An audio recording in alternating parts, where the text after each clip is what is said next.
Hello, I'm Andrew Denton, founder of Go Gentle Australia, a charity dedicated to seeing that all Australians have a choice at the end of life, including voluntary assisted dying, or VAD. Well, VAD is now legal across Australia, except the NT, which will hopefully put it to a vote later this year. And even though it's a welcome choice for many, it still requires courage and determination. On tonight's Compass, we follow two Australians who've chosen this path and join them as they navigate the end of their lives with family and friends and on their own terms.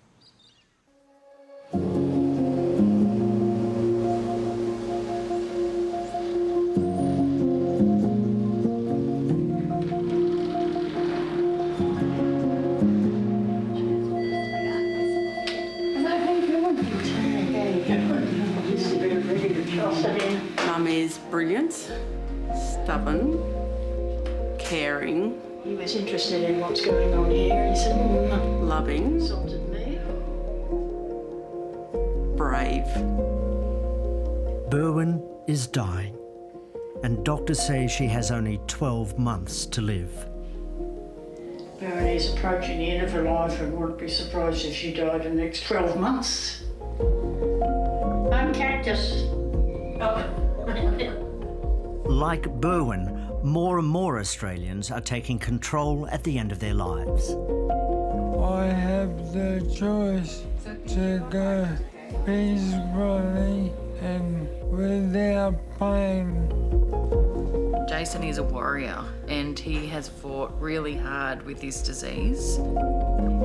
I just hope that he has a peaceful death when the time comes. But not everyone is convinced. I'd like to see what we can do to help people in the dying process so they will not necessarily need to take their own life.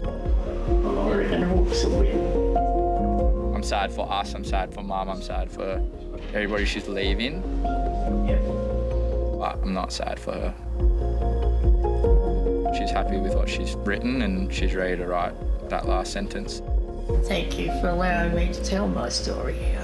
Go do what you can with it. Thank you.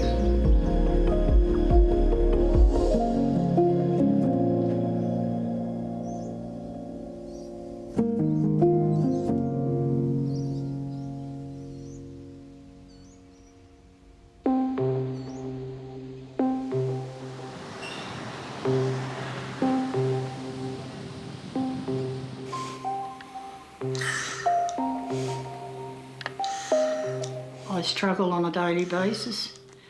I struggle to breathe. I'm struggling now to breathe.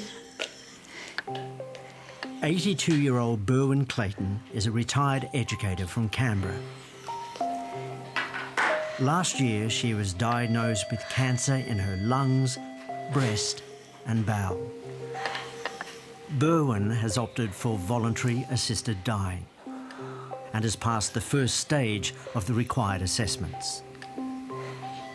I'm volunteering. I'm putting my hand up and saying this is the way I want to go. I do not want a long, drawn-out illness.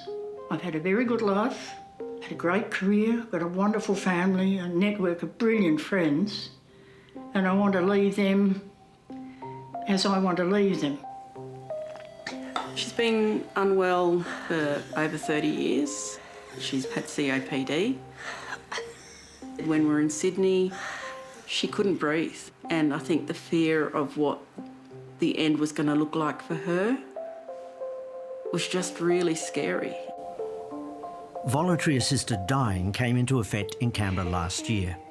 It gives terminally ill patients like Berwyn the right to end their life with medical advice and assistance. As the name suggests, it is strictly voluntary and allows the eligible adult to choose the manner and timing of their death. I do not wish to prolong a life that is not very good in quality, and my family do not want me to suffer. I'm fearful of dying a horrible death, in truth. I'd be dishonest if I said I wasn't fearful. But I also feel I'd like the control in my own hands, and that's an important thing. I've always been a person who controlled my life. I don't want other people making decisions for me. Berwyn grew up in Victoria with a love for learning and a knack for sports. She was a teacher in Papua New Guinea and then later founded the first research centre in TAFE in Australia. I've had the opportunity to do some wonderful research with great researchers in universities. I've been very lucky that people have thought what I've done was valuable. And received countless awards for it, including the Order of Australia. Which was a surprise and a delight.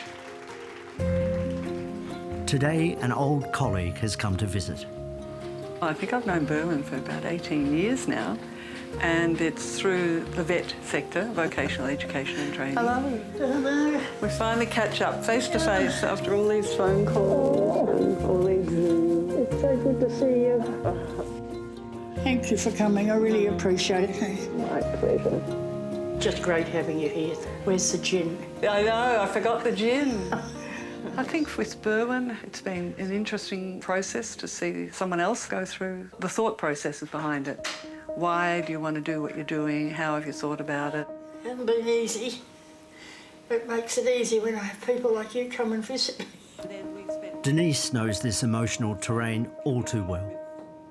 Last year, her terminally sick partner Glenn applied for VAD in Victoria, but was knocked back. He was a stained glass artist. His work is all over Australia. He was an educator. For all intents and purposes, he looked okay, but he wasn't. He had multiple strokes, he had compromised lungs, and he had mobility issues. Glenn's assessing doctors couldn't agree that his multiple conditions would kill him within 6 months, the required time frame in Victoria. So he ended his suffering the only way he knew how, by refusing food and water. It was awful. It was just awful. Glenn wasted away for 23 days before he finally died.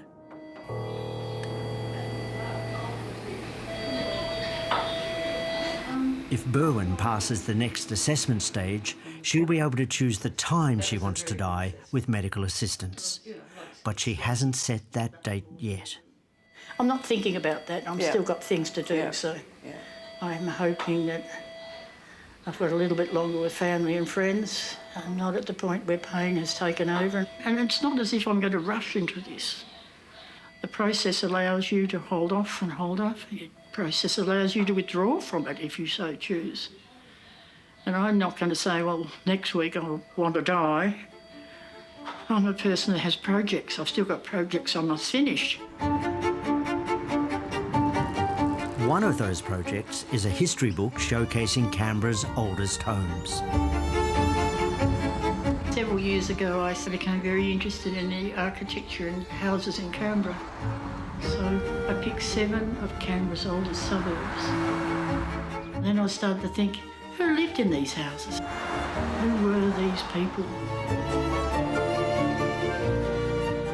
It became just an obsession, a publication with pretty pictures. The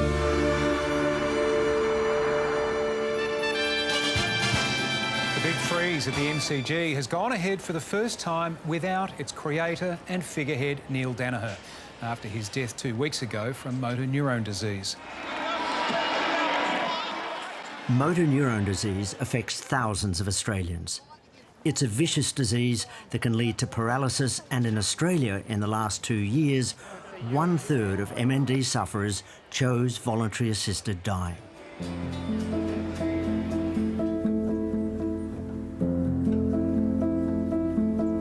Here in Canberra, one family is grappling with the end stages of the disease.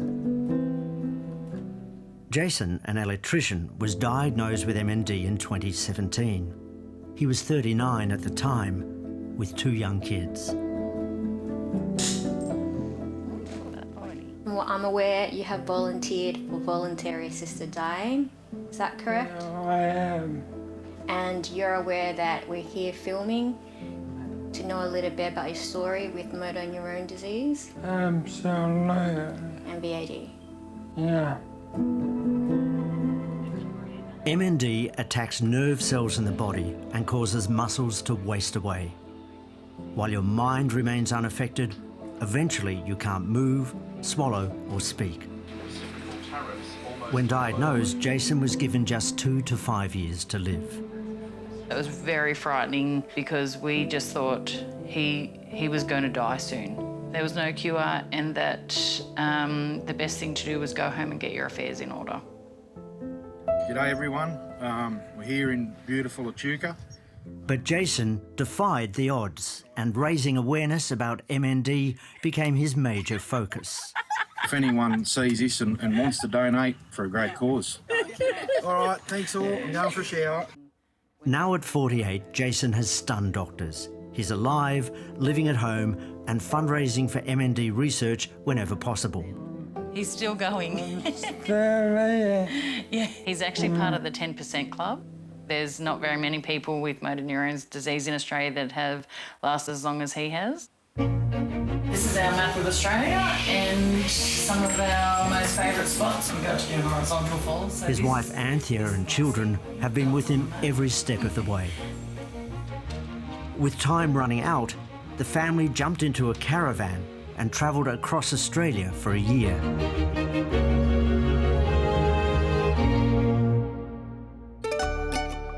Anthea and Jason were childhood sweethearts from regional New South Wales. Been 31 years actually this year. Yeah, definitely childhood sweethearts, and yeah, we've been through quite a few highs and lows. We first met in Nyngan, New South Wales, so we're both from a small country town. Jason was in year 12 and I was in year 11. I did ask him out, it took him 4 days to respond with a yes. He's funny, caring and loving. He loves to have a joke.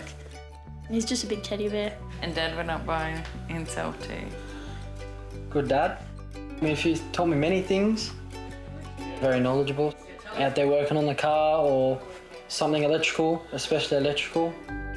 Oh, so close to the edge. When VAD was legalised in Canberra, Jason was the first to apply that morning. We can have some pretty ugly days, and they're getting harder to deal with. We're so grateful that it's now available in the ACT so he can choose to make that decision and stay in his own home. Mum when she goes over speed bumps. This is a new thing for us to learn about VAD, but it's a good thing that it's in place. I know that in his case, that's something that he wants to do. He keeps his dignity doing that. For Jason, having the option of VAD gives him peace of mind. But right now, he doesn't plan on leaving anytime soon. I'm too young. As swallowing becomes more difficult, one of Jason's greatest fears is choking to death. It's vital for him that he be able to decide when he goes. That will be up to Jason. So if he tells me, wakes up one day and tells me I'm ready to go, I'll make the phone call. You need a break? Do you want the air on? I need water. You need water. Do you want your NIV on quickly? Yeah.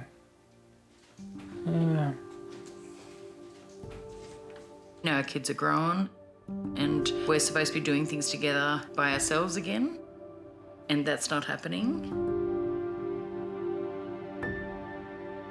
Jason's death weighs on Anthea's mind every day. In the middle of the night when I wake up, I'm listening to hear if he's still breathing. My attitude toward death is very open. This sounds pretty morbid, but the gold star of death would be that I wake up and Jason's gone, died in his sleep.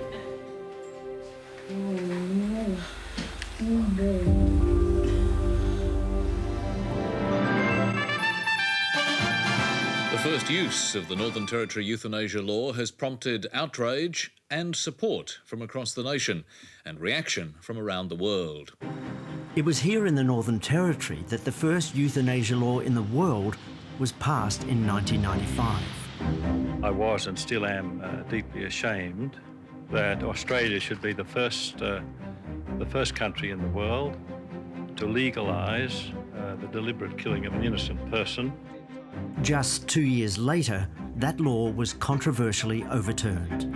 Euthanasia legislation sends a powerful message to the Australian community that the vulnerable are expendable and not valued. The Andrews Bill, in my opinion, is an insult to humanity.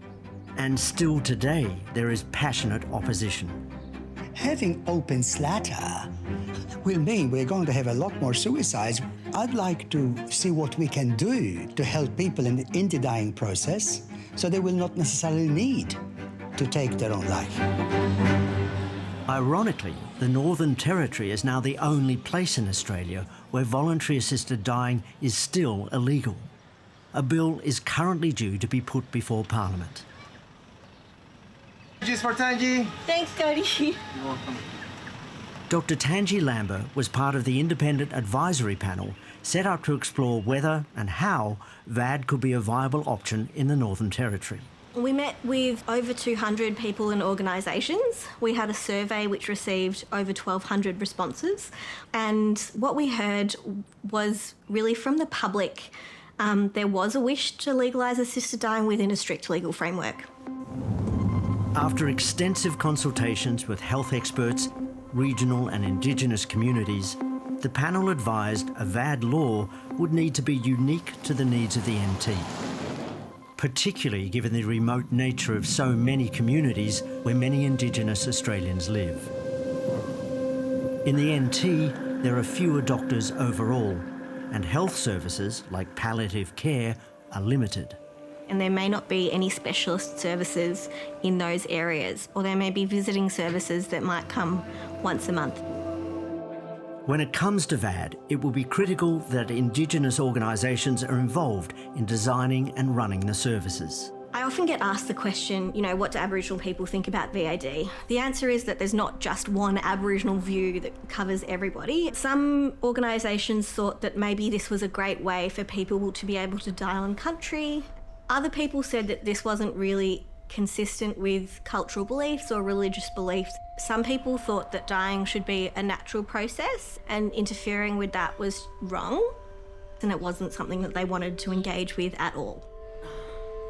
Although 3 in 4 Australians choosing VAD are also being treated by palliative care, some specific cultural fears in the Territory remain. There's a lot of fears around the death needle and coming to your routine healthcare appointment or to your hospital and being accidentally administered the death needle. Thinking about how we turn this legislation into a reality is where the real work starts.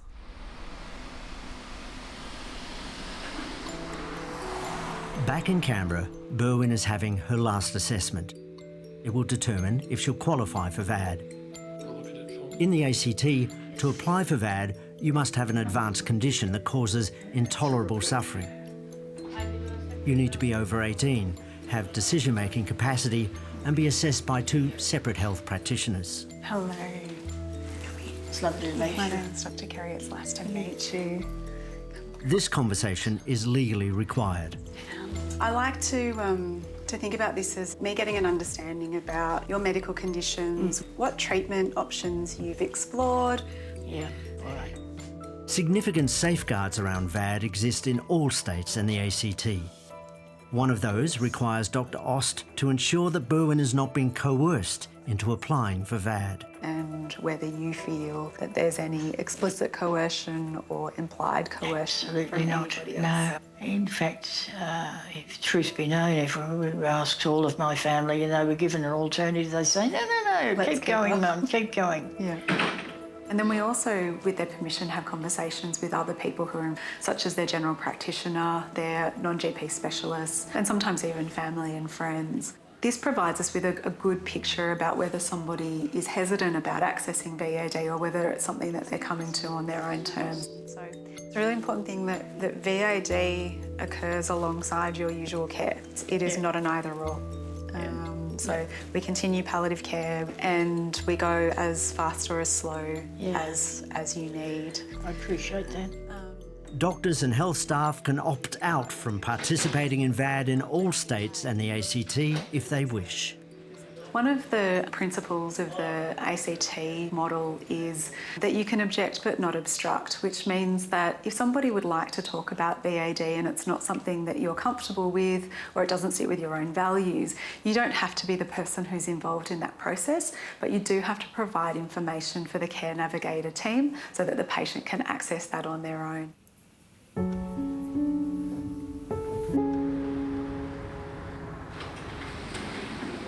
Today, Emma is at Berwyn's house. She's coming to terms with losing her mum. My father left us when I was about 8 or 9, so she's been my world from then on. She's been my mum and my dad and my best friend since then. She walked me down the aisle, so what does that say? Like, she's the world to me. Mum and I have always spoken openly about her, what her health condition means. You know, she's had a funeral plan, she's had an end-of-life paperwork.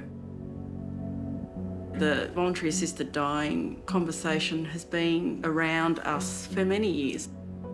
Yeah, it's all very well saying that VAD is a great thing, you know, but when it comes to the actual day, we're still going to lose her. Just because she's getting the control of the day and the time of when we do lose her, we're still losing her. So, I'm losing my best friend and my mum. And that'll be devastating. It means that she's out of pain. I couldn't ask for more than that, for her to not be in that pain. But it means it leaves an absolute massive hole in my heart.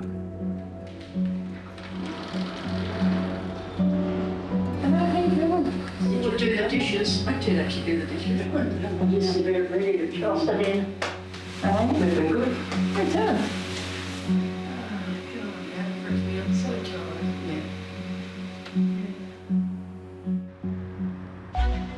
With the time he has left, Jason continues to raise awareness about motor neurone disease and the need to ensure VAD is readily available to those who choose it. Jason and Anthea, they are here at Parliament House today as ambassadors for MND. Recently, I joined Jason and Anthea at Parliament House, advocating for the law to be changed so that, when necessary, people can access VAD via telehealth. No one wants to have to travel to be able to actually go through the process to complete voluntary assisted dying. There is a Commonwealth Criminal Code Act that prohibits the use of telehealth in VAD. It actually prohibits the use of telehealth to disseminate suicide-related materials, is the wording of the Act. And there was a ruling that VAD fell into that category. Of all the countries in the world where VAD is legal, Australia's the only one that doesn't allow the use of telehealth to discuss it. Dr. Lambie acknowledges the fears expressed by some about having complex conversations over the phone or by video, and the alleged risk of undetected coercion that may occur. How do we ensure there's no one else in the room coercing the patient? People feel that telehealth is kind of a second-rate solution. It's not quite as good. But this creates a barrier for people trying to access VAD from rural and remote communities, and people like Jason.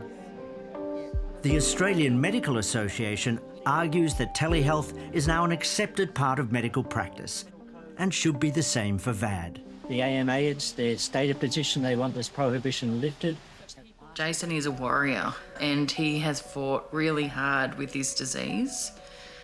It's very hard to watch him be fully incapacitated. And the beer bottles fell out of it.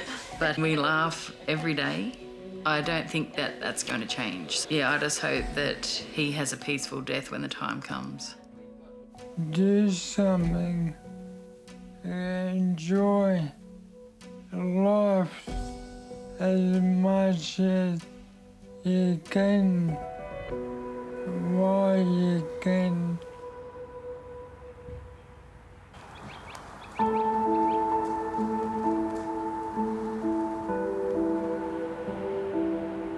Berwyn's day has come. she's decided to proceed with VAD.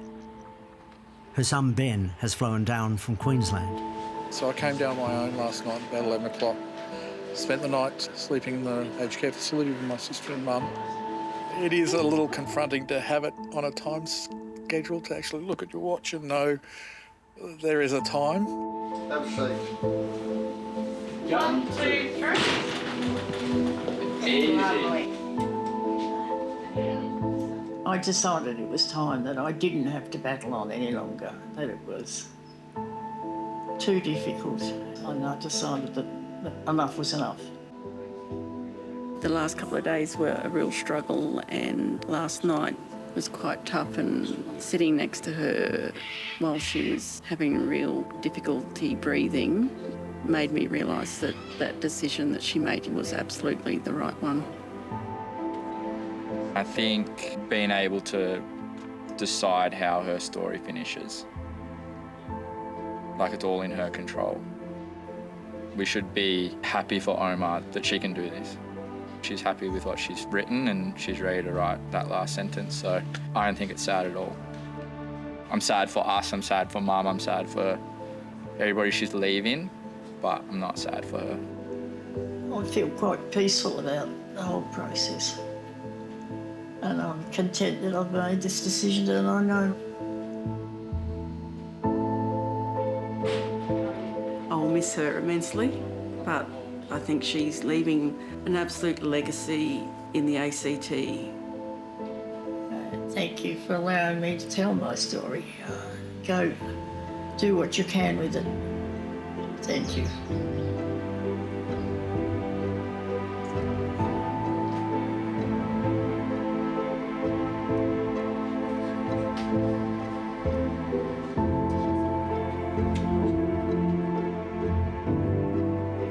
Before she died, Berwyn's final request was to see Canberra one last time from the top of the National Arboretum.